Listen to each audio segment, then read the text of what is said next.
नमस्कार विद्यार्थी मित्रांनो, स्वागत आहे तुमचं SK MPSC अकॅडमी या आपल्या यूट्यूब चॅनलमध्ये। आज दिनांक 29 ऑगस्ट 2024 वार आहे गुरुवार। तुमच्यासाठी घेऊन आलो आहे संपूर्ण वृत्तपत्र विश्लेषण, ज्यामध्ये या ठिकाणी आपण Loksatta newspaper, the Indian express, the Hindu या न्यूजपेपरमध्ये ज्या कोणत्या न्यूज स्पर्धा परीक्षा दृष्टिकोनातून आपल्यासाठी महत्त्वाच्या असतात त्या सर्व न्यूज या ठिकाणी आपण डिस्कस करत असतो। जी काही आजची डिस्कशन आहे या डिस्कशनमध्ये या ठिकाणी मित्रांनो आपण झोपू योजना, PM जनधन योजना इन डिटेलमध्ये आपण स्टडी करणार आहोत। पर्यावरणावर आधारित प्रश्न आहेत त्यांचीही चर्चा या ठिकाणी आपण करणार आहोत। जैव इंधन अलायन्स, भाषण स्वातंत्र्य, महिला श्रमशक्ती, सहभाग दर आणि कृषी क्षेत्र व रोजगार यावर आधारित जे काही न्यूज आहेत त्या सर्व न्यूज या ठिकाणी आपण MCQ क्वेश्चनच्या माध्यमातून स्टडी करणार आहोत। तर या ठिकाणी जी काही आजची आपली डिस्कशन आहे तिला या ठिकाणी आता आपण सुरुवात करूया। मित्रांनो, या ठिकाणी आजचा जो काही आपला पहिला प्रश्न आहे किंवा पहिली न्यूज आहे ती आहे झोपू या योजने संदर्भात। सरळ या ठिकाणी सर्वप्रथम जी न्यूज आहे ती न्यूज पाहूया। झोपू योजनेमुळे केंद्र सरकारची शेकडो एकर जमीन खुली होणार, अशा प्रकारची न्यूज लोकसत्ता पेज क्रमांक 1 वरती मित्रांनो तुम्हाला दिसून जाईल। तर या ठिकाणी जे काही झोपडपट्टी पुनर्वसन योजना आहे त्यालाच इन शॉर्ट मध्ये झोपू योजना असं म्हटलं जातं। जसं की तुम्हाला माहित असेल की शहरी भागामध्ये मोठ्या प्रमाणावर केंद्र सरकार आणि राज्य सरकारची जमीन आहे। या ठिकाणी मोठ्या प्रमाणावर जे काही झोपडपट्टीमध्ये राहणारे निवासी लोक आहेत त्यांच्याकडून या ठिकाणी अतिक्रमण करण्यात आलेलं आहे। मग या लोकांचे या ठिकाणी पुनर्वसन करून जी काही जागा रिकामी होईल त्या जागेवर विविध प्रकल्प केंद्र सरकार आणि राज्य सरकार हाती घेऊ शकते, असा एकूण या न्यूजचा या ठिकाणी आपल्याला संदर्भ असलेला दिसतो आणि त्यावर आधारितच आपले प्रश्न आहेत। सरळ जे काही प्रश्न आहेत ते प्रश्न पाहूया। महाराष्ट्रात झोपू योजना राबविण्याची जबाबदारी कोणत्या सरकारी संस्थेची आहे, अशा प्रकारचा मित्रांनो या ठिकाणी आपला पहिला प्रश्न आहे। तर मित्रांनो, तुम्हाला माहिती असलं पाहिजे की आपल्या राज्यामध्ये जी काही झोपू योजना आहे ती योजना राबवण्याची संपूर्ण जबाबदारी म्हाडाची आहे आणि म्हाडाचा जो काही फुल फॉर्म आहे तो आहे महाराष्ट्र गृहनिर्माण आणि क्षेत्र विकास प्राधिकरण, म्हणजेच म्हाडा या संस्थेची संपूर्ण जबाबदारी झोपू योजना राबवण्याची असलेली आपल्याला दिसते। प्रश्न क्रमांक 1 योग्य उत्तर राहील पर्याय A। प्रश्न क्रमांक 2 झोपू योजनेचे खालीलपैकी कोणते वैशिष्ट्य आहे, अशा प्रकारचा मित्रांनो या ठिकाणी आपला प्रश्न आहे। जसे की आपण चर्चा केली मित्रांनो, या ठिकाणी जे काही झोपडपट्टीमध्ये राहणारे रहिवासी आहेत यांना अनुदानित घरे देणे हे या ठिकाणी आपल्याला झोपू या योजनेचे मुख्य किंवा प्राथमिक उद्दिष्ट किंवा वैशिष्ट्य असलेलं दिसतं। म्हणजे प्रश्न क्रमांक 2 योग्य उत्तर राहील पर्याय B। तर मित्रांनो, या ठिकाणी जी काही झोपू योजना आहे या झोपू योजनेविषयी काही महत्त्वाचे फॅक्ट तुम्हाला माहिती असणं आवश्यक आहे। या ठिकाणी या योजनेच्या अंतर्गत कमी किमतीची जी काही घरे आहेत ती नागरिकांना उपलब्ध करून देणे हा प्राथमिक उद्देश या ठिकाणी आपल्याला झोपू योजनेचा असलेला दिसतो। आणि या ठिकाणी जी काही झोपू योजना आहे ती प्रामुख्याने जो काही शहरी भागामधील जे काही झोपडपट्टीमध्ये राहणारे लोक आहेत त्यांच्यासाठी असलेली आपल्याला दिसते। आणि या ठिकाणी जी काही झोपू योजना आहे ती प्रधानमंत्री आवास योजनेसोबत संलग्न करण्यात आलेली आहे। झोपू योजनेची सुरुवात 2015 साली झाली, हा जो पॉइंट आहे तो आपल्यासाठी महत्त्वाचा आहे। आणि या ठिकाणी या योजनेच्या अंतर्गत घर निर्मितीसाठी किंवा जी काही सोसायटी आहे त्याच्या निर्मितीसाठी येणारा जो काही एकूण खर्च आहे त्यामध्ये केंद्र आणि राज्य सरकार एकूण सहभागी असणार आहेत, हे तुम्हाला या ठिकाणी माहिती असणं आवश्यक आहे। पाहूया पुढची न्यूज जी की मित्रांनो या ठिकाणी PM जनधन योजने संदर्भात आहे। सर्वप्रथम जी काही न्यूज आहे ती न्यूज पाहूया। जनधन योजना राष्ट्र निर्माणात सहभागाच्या संधीचे प्रतीक, अशा प्रकारची न्यूज लोकसत्ता पेज क्रमांक 12 मध्ये दिसून जाईल। तर मित्रांनो, या ठिकाणी इन डिटेलमध्ये जी काही जनधन योजना आहे ती कशा प्रकारे आपल्या देशामध्ये एक महत्त्वपूर्ण योजना म्हणून पुढे आली आहे या संदर्भात चर्चा या न्यूजमध्ये करण्यात आली आहे। आणि या न्यूजला धरूनच आपले जे काही प्रश्न आहेत ते प्रश्न या ठिकाणी पाहणार आहोत। आणि त्यानंतर इन डिटेलमध्ये प्रधानमंत्री जनधन योजनेविषयी आपण जे महत्त्वाचे स्पर्धा परीक्षा दृष्टिकोन आपल्यासाठी फॅक्ट आहे त्या फॅक्टना या ठिकाणी डिस्कस करणार आहोत। सर्वप्रथम प्रश्न पाहूया। PM जनधन योजनेअंतर्गत लाभार्थ्यांसाठी कोणत्या प्रकारची बँक खाती उघडली जातात, अशा प्रकारचा मित्रांनो या ठिकाणी आपला प्रश्न आहे।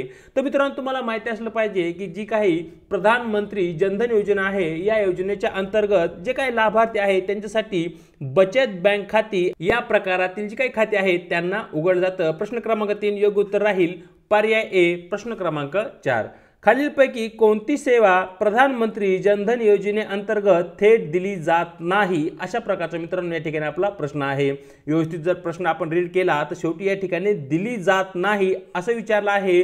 कधी कधी घाई गडबडीमध्ये आपण प्रश्न वाचतो आणि या ठिकाणी शेवटी नेमका प्रश्न काय विचारतो आहे हे न समजल्यामुळेच आपलं उत्तर चुकीचं ठरतं। तर मित्रांनो या ठिकाणी जी काही प्रधानमंत्री जनधन योजना आहे या योजनेच्या अंतर्गत मूलभूत बचत खाते उघडले जाणार आहे, याविषयी आपण चर्चा केली आहे।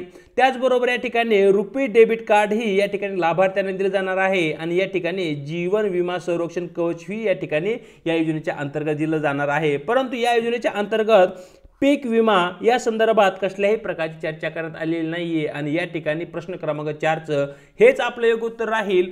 पर्याय डी पीक विमा याची थेट त्या ठिकाणी चर्चा करण्यात आलेली नाहीये। पुढे इन डिटेल मध्ये या ठिकाणी जी काही पीएम जनधन योजना आहे या योजनेविषयी चर्चा करणार आहोत। सर्वाधिक पहिला आणि महत्त्वाचा पॉइंट आहे तो म्हणजे पीएम जनधन योजना केव्हा सुरू झाली, तर तुम्हाला माहिती असलं पाहिजे 28 ऑगस्ट 2014 साली या ठिकाणी प्रधानमंत्री जनधन योजना सुरू करण्यात आली होती। ज्या दिवशी योजना सुरू झाली त्या दिवशी 1.5 कोटी नागरिकांची बँक खाती उघडण्यात आली होती आणि हा एक गिनीज वर्ल्ड रेकॉर्ड आहे, हे तुम्हाला या ठिकाणी माहिती असणं आवश्यक आहे।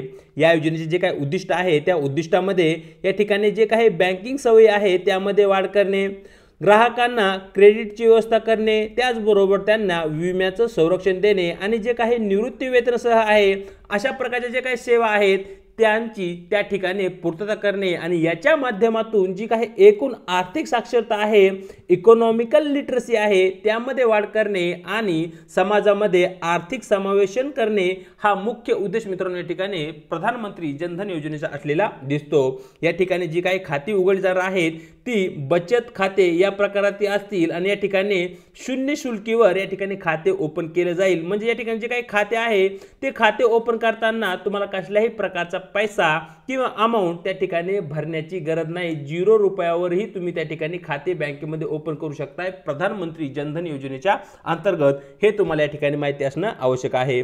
या योजनेच्या अंतर्गत जे काही विमा संरक्षण आहे ते 2 लाखापर्यंत अपघाती विमा संरक्षण देण्यात आलं आहे, जे की तुम्हाला रुपी डेबिट कार्डवर दिलं जाणार आहे। त्याचबरोबर या योजनेच्या माध्यमातून ओव्हरड्राफ्ट सुविधा ही दिली जाणार आहे। ज्या कोणत्या व्यक्तीने 6 महिन्यासाठी त्याचं जे काही खाते आहे ते समाधानकारकरित्या चालवलं असेल त्या व्यक्तीला 10,000 पर्यंत ओव्हरड्राफ्ट सुविधा दिली जाणार आहे। मग या ठिकाणी जी काही ओव्हरड्राफ्ट सुविधा आहे याला नेमकं आपण काय म्हणावं, तर मित्रांनो या ठिकाणी फॉर एक्झाम्पल तुमच्या बँक खात्यामध्ये 0 रुपये आहेत, मग अशा परिस्थितीमध्ये जर तुम्हाला पैशाची गरज असेल तर बँक तुम्हाला या ठिकाणी 10,000 रुपयापर्यंत ओव्हरड्राफ्ट देते, जरी तुमच्या बँकेमध्ये 0 रुपये असली तरीही। अशा प्रकारची जी काही व्यवस्था आहे त्याला या ठिकाणी आपण ओव्हरड्राफ्ट सुविधा असं म्हणतो। या ठिकाणी जे कोणते गट लाभार्थी आहेत त्यामध्ये प्रामुख्याने आर्थिक दृष्ट्या दुर्बल गट असतील, ज्यामध्ये ग्रामीण आणि शहरी भागातील गरीब लोकांचा समावेश असेल, या लोकांना प्रामुख्याने या ठिकाणी या योजनेच्या अंतर्गत टार्गेट केलं जाणार आहे। या योजनेच्या अंतर्गत प्रत्येक खातेदाराला रुपी डेबिट कार्ड दिले जाणार आहे, म्हणजे या ठिकाणी एटीएमच्या माध्यमातूनही तुम्ही त्या ठिकाणी तुमचे जे पैसे आहेत ते डिपॉझिट करू शकताय किंवा त्या ठिकाणून विथड्रॉ करू शकताय किंवा काढू शकताय। अशा प्रकारची सुविधा ही या ठिकाणी या योजनेच्या अंतर्गत जी काही खाती तुम्ही ओपन करणार आहात किंवा लाभार्थी करणार आहात त्यांना दिली जाणार आहे। आणि या ठिकाणी खाते उघडण्यासाठी जसे की आपण चर्चा केली कसल्याही प्रकारचे शुल्क भरण्याची आवश्यकता नाही। या ठिकाणी किमान शुल्क ठेवण्याची आवश्यकता नाही। काही बँकांमध्ये असं असतं की तुम्ही किमान 2,000 रुपयापर्यंत तुमच्या खात्यामध्ये ठेव असणं आवश्यक आहे, नाहीतर अशा परिस्थितीमध्ये त्या खात्यावर तुम्हाला काही पेनल्टी लावली जाऊ शकते। परंतु या ठिकाणी जरी तुमच्या खात्यावर 0 रुपये असली तरीही तुम्हाला बँक कसल्याही प्रकारची पेनल्टी त्या ठिकाणी लावणार नाही। ज्या काही सरकारी योजना आहेत ज्यामध्ये थेट लाभ हस्तांतरण ज्याला की आपण डीबीटी म्हणतो, अशा प्रकारच्या ज्या काही योजनेच्या माध्यमातून जे काही ग्राहक जो काही वंचित गट आहे त्यांच्या खात्यावर जे काही पैसे जमा आहेत ते जमा करण्यासाठी या ठिकाणी जनधन अकाउंटचा वापर केला जाणार आहे। त्याचबरोबर या ठिकाणी जे काही दुर्बल घटक आहेत यांना सूक्ष्म विम्याची ही या ठिकाणी सुविधा देण्यात आली आहे, जी की या ठिकाणी आपण चर्चा केली आहे। 2 लाखापर्यंत त्या ठिकाणी विमा कवच देण्यात आला आहे। या ठिकाणी जे काही असंघटित क्षेत्रातील कामगार आहेत यांच्यासाठी ज्या काही केंद्र सरकारकडून योजना राबवल्या जातात त्या योजनाचं जो काही पेन्शन आहे ती पेन्शन ही या ठिकाणी या जनधन अकाउंटचे जे काही खाते आहे त्यामध्ये जमा होईल अशा प्रकारची व्यवस्था त्या ठिकाणी करण्यात आली आहे। या ठिकाणी जर तुम्हाला जनधन खाते ओपन करायचे असेल तर या ठिकाणी काही बाबी आवश्यक आहे, ज्यामध्ये एक तर तुम्ही KYC जे काही नियम आहे त्याचं पालन केलं पाहिजे आणि दुसरी गोष्ट म्हणजे तुमचं जे काही बँक खातं आहे ते आधारशी लिंक असणं आवश्यक आहे। PM जनधन योजनेची जी काही अंमलबजावणी आहे ती एकूण 2 टप्प्यांमध्ये करण्यात आली आहे। मग या ठिकाणी जी काही PM जनधन योजना आहे याशी संबंधित मंत्रालय कोणतं किंवा विभाग कोणता, जर तुम्हाला असा प्रश्न आला तर संबंधित मंत्रालय आहे वित्त मंत्रालय आणि वित्त मंत्रालयाच्या अंतर्गत येणारा जो काही वित्तीय सेवा विभाग आहे हा या ठिकाणी संबंधित विभाग आहे। हे 2 पॉइंट या ठिकाणी मित्रांनो आपल्यासाठी महत्त्वाचे आहेत, ते तुम्हाला या ठिकाणी नोट डाऊन करून घ्यायचे आहे। त्याचबरोबर या योजनेच्या अंतर्गत बँकिंग वार्ताहर, ज्याला की या ठिकाणी आपण बँक कोरेस्पॉन्डंट असं म्हणतो, अशा व्यक्तीची त्या ठिकाणी नियुक्ती केली जाणार आहे, ज्याच्या माध्यमातून दुर्गम भागातही बँकिंग सेवा प्रदान करण्यास या ठिकाणी आपल्याला सुलभता निर्माण होईल। आणि या ठिकाणी हे जे योजना आहे ती मिशन मोड प्रकल्प या तत्वावर राबवली जाणार आहे। म्हणजे जो काही गट आहे त्या गटाला टार्गेट करताना त्या विशिष्ट गटावरच लक्ष केंद्रित करून जास्तीत जास्त लाभार्थ्यांना त्याचा लाभ होईल याची व्यवस्था या योजनेमध्ये करण्यात आली आहे। अशा प्रकारे इन डिटेल मध्ये आपण प्रधानमंत्री जनधन योजनेविषयी माहिती घेतली। पाहूया आपला पुढचा प्रश्न जो की मित्रांनो या ठिकाणी एन्व्हायरमेंटशी रिलेटेड आहे। सरळ जो काय प्रश्न आहे तो प्रश्न पाहूया। खालील विधाने विचारात घ्या, ज्यामध्ये विधान क्रमांक 1, गुजरात मधील गीर जंगल हे सध्या भारतातील आशियाई सिंहाचे एकमेव नैसर्गिक अधिवास आहे, अशा प्रकारचं आपलं पहिलं विधान आहे। कुनो नॅशनल पार्क मध्ये भारतातील सातपुडा पर्वतरांगाजवळ आहे, अशा प्रकारचं आपलं नंबर 2चं विधान आहे। आणि वरील विधानापैकी कोणते विधान बरोबर आहे हे तुम्हाला मित्रांनो या ठिकाणी प्रश्नामध्ये विचारण्यात आलं आहे। तर मित्रांनो या ठिकाणी जे काही गुजरात राज्य आहे त्या गुजरात राज्यामध्ये गीर नावाचे जंगल आहे, येथपर्यंत या ठिकाणी हे जे विधान आहे ते या ठिकाणी अगदी बरोबर आहे। या जंगलामध्ये भारतातील जे काही आशियाई सिंह आहे यांचे ते एकमेव नैसर्गिक किंवा नॅचरल हॅबिटॅट आहे, हे तुम्हाला मित्रांनो या ठिकाणी माहिती असणं आवश्यक आहे। म्हणजे या ठिकाणी जे काही विधान क्रमांक 1 आहे ते मित्रांनो या ठिकाणी अगदी बरोबर आहे। कुनो नॅशनल पार्क मित्रांनो या ठिकाणी मध्य प्रदेश या राज्यामध्ये आहे, हे तुम्हाला या ठिकाणी माहिती असणं आवश्यक आहे। आणि जे काही सातपुडा पर्वतरांग आहे ती सातपुडा पर्वतरांग नेमकी कोठे आहे याविषयी तुम्हाला माहिती असणं आवश्यक आहे। या ठिकाणी जे काही मध्य भाग आहे या भागामध्ये आपल्याला मध्य प्रदेश राज्य दिसतं। या ठिकाणी सातपुडा रेंज येईल आणि सातपुडा रेंजच्या वरच्या भागाला नॉर्थला या ठिकाणी उत्तरेला आपल्याला विंध्या रेंज दिसते आणि या विंध्या रेंजच्या पायथ्याशी मित्रांनो या ठिकाणी आपल्याला कुनो नॅशनल पार्क असलेला दिसतो। कुनो जो काही नॅशनल पार्क आहे तो अलीकडे चर्चेमध्ये आहे, कारण या ठिकाणी मित्रांनो जे काही आफ्रिका आहे आफ्रिकेमधून चित्ते या ठिकाणी आपण त्यांचं पुनर्स्थापना केली आहे, त्यामुळे वारंवार या ठिकाणी आपण कुनो नॅशनल पार्क विषयी माहिती घेत असतो। म्हणजेच मित्रांनो या ठिकाणी जे काही विधान क्रमांक 2 आहे ते या ठिकाणी आपलं चुकीचं ठरतं। म्हणजे प्रश्न क्रमांक 5 योग्य उत्तर राहील पर्याय ए, केवळ विधान क्रमांक 1 बरोबर। पाहूया प्रश्न क्रमांक 6 जो की मित्रांनो या ठिकाणी जैव इंधन अलायन्स संदर्भात आहे। सरळ जो काही प्रश्न आहे तो प्रश्न पाहूया। खालील विधाने विचारात घ्या, ज्यामध्ये विधान क्रमांक 1, चीन, रशिया आणि जर्मनी हे जागतिक जैविक अलायन्सचे संस्थापक सदस्य आहेत। ग्लोबल जैव अलायन्सचे उद्दिष्ट जैव इंधनाला प्रोत्साहन देऊन हवामान कृती योगदान देण्याचे आहे, अशा प्रकारचे नंबर 2चे आपले विधान आहे। ब्राझील हा लॅटिन अमेरिकेतील प्रमुख तेल उत्पादक देश आहे, नंबर 3चे विधान आपण या ठिकाणी पाहू शकतो। तर मित्रांनो या ठिकाणी जे काही प्रश्न आहे त्या प्रश्नामध्ये या ठिकाणी आपल्याला वरील 3 विधानामध्ये एकूण किती विधान बरोबर आहेत हे या ठिकाणी आपल्याला विचारण्यात आलं आहे। तर मित्रांनो तुम्हाला माहिती असलं पाहिजे की जी काही जैव इंधन अलायन्स आहे त्यांच्या संस्थापक सदस्यामध्ये आपल्याला भारताचा समावेश दिसतो। भारतानेच या ठिकाणी जैव अलायन्सचे जे काही इनिशिएटिव्ह आहे त्याच्यासाठी पुढाकार घेतलेला आहे। या ठिकाणी चीन, रशिया यांचा सहभाग असलेला आपल्याला दिसत नाही। म्हणजे विधान क्रमांक 1 या ठिकाणी मित्रांनो आपलं चुकीचं ठरतं। मित्रांनो या ठिकाणी जी काही ग्लोबल जैव इंधन अलायन्स आहे याचं मुख्य उद्दिष्ट म्हणजे जे काही जैव इंधन आहे, बायोडिझेल आहे, बायोफ्यूल आहे याला प्रोत्साहन देणे आणि याच्या माध्यमातून जे काही हवामान बदल होत आहे त्या हवामान बदलाला प्रतिबंध करणे हे असले दिसतं। म्हणजे विधान क्रमांक 2 या ठिकाणी अगदी बरोबर आहे। आणि ब्राझील हा लॅटिन अमेरिकेमधील एक प्रमुख तेल उत्पादक देश आहे, हे जे विधान आहे तेही या ठिकाणी मित्रांनो अगदी बरोबर आहे। म्हणजेच वरील जी काही 3 विधानं आहेत या 3 विधानांमध्ये आपली 2 विधाने या ठिकाणी अगदी बरोबर आहेत। प्रश्न क्रमांक 6 योग्य उत्तर राहील पर्याय बी केवळ 2 विधाने बरोबर। प्रश्न क्रमांक 7 जो मित्रांनो या ठिकाणी भाषण स्वातंत्र्याशी संबंधित आहे। सरळ जो काय आपला प्रश्न आहे तो प्रश्न पाहूया। खालील विधाने विचारात घ्या, ज्यामध्ये विधान क्रमांक 1 राज्यघटनेतील मूलभूत अधिकारांतर्गत हमी दिलेले भाषण आणि अभिव्यक्ती स्वातंत्र्याचा अधिकार अमर्याद नाही। मानवी हक्काची सार्वत्रिक घोषणेनुसार सार्वजनिक सुव्यवस्था, नैतिकता आणि सार्वजनिक सलोखा राखणे यासारख्या कारणासाठी भाषण स्वातंत्र्य प्रतिबंधित केले जाऊ शकत नाही। अशा प्रकारचं आपलं नंबर 2चं विधान आहे। आणि वरील 2 विधानांमध्ये कोणतं विधान बरोबर आहे ते मित्रांनो या ठिकाणी आपल्याला विचारण्यात आलेलं आहे। तर मित्रांनो या ठिकाणी जे काही आपल्या भारतीय राज्यघटनेमध्ये मूलभूत अधिकार आहे त्या मूलभूत अधिकारामध्ये कलम 19च्या अंतर्गत या ठिकाणी आपल्याला भाषण आणि अभिव्यक्ती स्वातंत्र्य देण्यात आलं आहे। परंतु या ठिकाणी जे काही भाषण आणि अभिव्यक्ती स्वातंत्र्य आहे त्यावर काही प्रतिबंध आहेत, म्हणजे ते पूर्णच्या पूर्ण अमर्याद नाही, या ठिकाणी त्यावर काही मर्यादा आहेत। म्हणजेच या ठिकाणी जे काही विधान क्रमांक 1 आहे ते या ठिकाणी मित्रांनो आपलं अगदी बरोबर ठरतं आणि विधान क्रमांक 2 मित्रांनो या ठिकाणी आपलं चुकीचं ठरतं। मानवी हक्काची जी काही सार्वत्रिक घोषणा आहे ही घोषणा असेल किंवा इतर ज्या काही घोषणा आहेत त्या घोषणानुसार जे काही भाषण स्वातंत्र्य आहे त्याला प्रतिबंध केला जाऊ शकतो आणि त्यासाठी आधार कोणता असेल तर त्यासाठी आधार असेल सार्वजनिक सुव्यवस्था, नैतिकता आणि सार्वजनिक सखोलता। जर तुमच्या भाषण स्वातंत्र्यामधून सार्वजनिक सुव्यवस्था बिघडत असेल, यामध्ये काही नैतिक मूल्यांचं उल्लंघन होत असेल किंवा जो काही सार्वजनिक सलोखा आहे त्यामध्ये बिघाड होत असेल तर अशा परिस्थितीमध्ये तुमच्या भाषण स्वातंत्र्यावर काही प्रतिबंध घातले जाऊ शकतात। म्हणजेच या ठिकाणी विधान 2 आपलं चुकीचं ठरतं।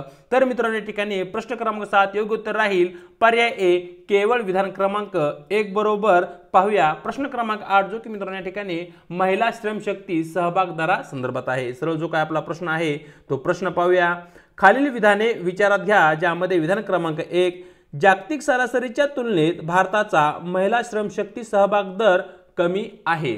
विधान 2 भारतात स्त्रियांना त्यांच्या कुटुंबात काळजी घेण्याच्या जबाबदाऱ्यांचे ओझे असते।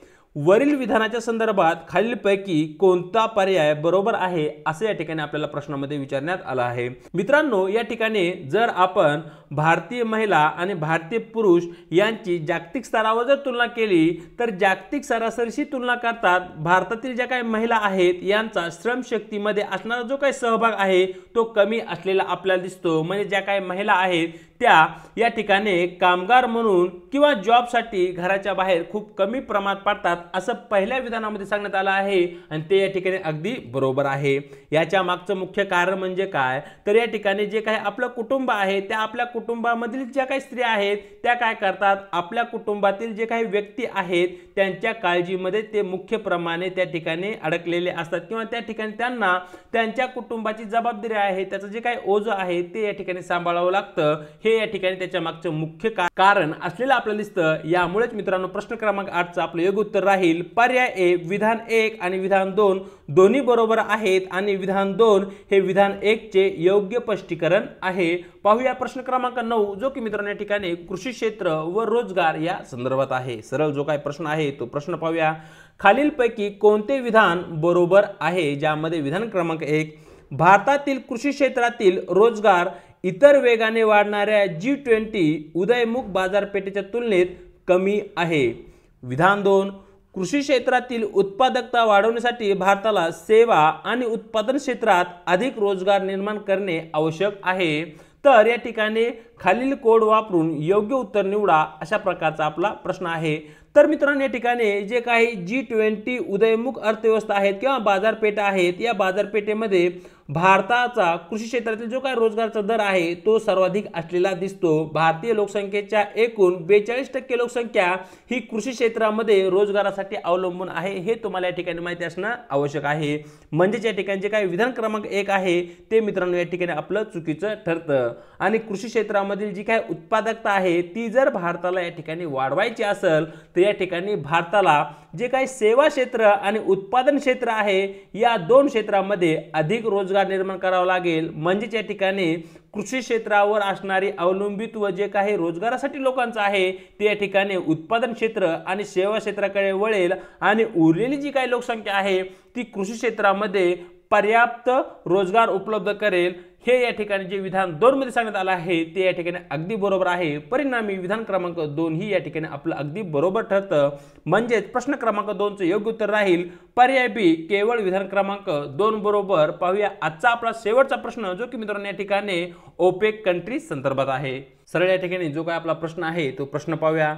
With reference to the organisation of petroleum exporting countries plus consider the following statement. Statement 1, it is an alliance of oil producing countries that aim to stabilize global oil price by coordinating production level among the member countries. Statement 2, Iran is one of the member country of OPEC plus. Statement 3, OPEC and OPEC plus are competing organization. तर मित्रांनो या ठिकाणी वरील 3 विधानामध्ये एकूण किती विधानं बरोबर आहेत हे तुम्हाला या ठिकाणी प्रश्नामध्ये विचारण्यात आलं आहे। सर्वप्रथम तुम्हाला जे काही ओपेक देश आहेत यांच्याविषयी माहिती असणं आवश्यक आहे। जे काही ओपेक कंट्री आहे किंवा ओपेक ऑर्गनायझेशन आहे ही ऑर्गनायझेशन स्थापन होण्याचा मुख्य उद्देश म्हणजे या ठिकाणी जे काही ऑइलचं खनिज तेलाचं उत्पादन करणारे देश आहेत या देशांनी जागतिक स्तरावर ऑइलचे जे काही किमती आहेत त्या स्थिर राहाव्यात यासाठी त्यांच्याकडे एक प्रकारचं कोऑर्डिनेशन किंवा समन्वय साधण्यासाठी या ठिकाणी ही ओपेक ऑर्गनायझेशन स्थापन केलेली आपल्याला दिसते, ज्याच्या माध्यमातून ओपेक देशांचं जे काही हित आहे ते हित साध्य करणं या ठिकाणी आपल्याला दिसतं। म्हणजे जे काही विधान क्रमांक 1 आहे ते या ठिकाणी आपल्याला योग्य किंवा बरोबर असलेलं दिसतं। इराण हा देश ओपेक प्लस या ऑर्गनायझेशनचा सदस्य देश आहे। विधान 2 ही या ठिकाणी अगदी बरोबर आहे, परंतु मित्रांनो या ठिकाणी विधान क्रमांक 3 चुकीचं आहे। ओपेक आणि ओपेक प्लस या कॉम्पिटिटिंग किंवा स्पर्धात्मक संस्था नाही आहेत, तर त्या एकमेकाशी रिलेटेड संस्था आहेत। या ठिकाणी मित्रांनो जर ओपेक जी काही ऑर्गनायझेशन आहे त्याविषयी जर आपण चर्चा केली तर ओपेक या ऑर्गनायझेशनची काही स्थापना आहे ती 1960 साली झालेली दिसते आणि यामध्ये जे काही ऑइलचे उत्पादन करणारे देश आहेत त्यांचा या ठिकाणी सहभाग असलेला दिसतो। या ठिकाणी जी काही ओपेक सदस्य देश आहेत त्यामध्ये तुम्ही Ecuador, Venezuela, Algeria, Libya, Iraq, Kuwait, Iran, Qatar, United Arab Emirates, Saudi Arabia, Nigeria आणि अंगोला हे देश पाहू शकताय। त्यानंतर काही वर्षांनी ओपेक प्लस म्हणजे इतरही काही देशांना या ठिकाणी ओपेक ऑर्गनायझेशन मध्ये ऍड करण्यात आलं आणि ओपेक प्लस मध्ये मित्रांनो या ठिकाणी तुम्ही Azerbaijan, Bahrain, Brunei, Kazakhstan, Malaysia, Mexico, Oman, Russia, south Sudan आणि सुदान हे देश तुम्ही या ठिकाणी पाहू शकताय। म्हणजेच या ठिकाणी ओपेक आणि ओपेक प्लस या दोन्ही ऑर्गनायझेशन एकच आहेत। ओपेक प्लस जे काही अधिक देश आले त्यांना या ठिकाणी ओपेक प्लस असं म्हटलं गेलं आहे। यामध्ये या 2 ऑर्गनायझेशन वेगळे आहेत असं तुम्ही या ठिकाणी म्हणू शकत नाही। म्हणजेच वरील जी काही 3 विधानं आहेत मित्रांनो या 3 विधानामध्ये एकूण आपली 2 विधानं बरोबर आहेत, म्हणजेच प्रश्न क्रमांक 10 चे योग्य उत्तर राहील पर्याय बी, ओनली 2 स्टेटमेंट्स आर करेक्ट। तर अशा प्रकारे मित्रांनो दिनांक 29 ऑगस्ट जे काही आपलं वृत्तपत्र डिस्कशन आहे ते या ठिकाणी आपण पूर्ण केलं आहे। व्हिडिओ आवडला तर व्हिडिओला लाईक करा, आपल्या मित्रांसोबत शेअर करा आणि आपल्या लेक्चर सिरीज विषयी तुम्हाला काय वाटतं हे कमेंट बॉक्समध्ये नक्की कळवा। त्याचबरोबर चॅनलवरती जर नवीन असाल तर चॅनलला अवश्य एकदा सबस्क्राइब करून घ्या आणि व्हिडिओच्या डिस्क्रिप्शन बॉक्समध्ये देण्यात आलेली आपल्या टेलिग्राम चॅनलची जी काही लिंक आहे त्या ठिकाणी तुम्हाला आपले टेलिग्राम चॅनल सुद्धा जॉईन करायचे आहे, ज्याच्या माध्यमातून आपल्या प्रत्येक व्हिडिओच्या लिंक त्याचबरोबर स्पर्धा परीक्षेसंदर्भात महत्त्वपूर्ण ज्या काही अपडेट आहेत त्या तुम्हाला त्या ठिकाणी भेटून जातील आणि येणाऱ्या काळामध्ये लवकर जी काही आपली डिस्कशन आहे त्याची PDF फाईल ही त्या ठिकाणी तुम्हाला अवेलेबल होऊन जाईल। आज इथेच थांबत आहोत, भेटूया एका नवीन व्हिडिओ सोबत।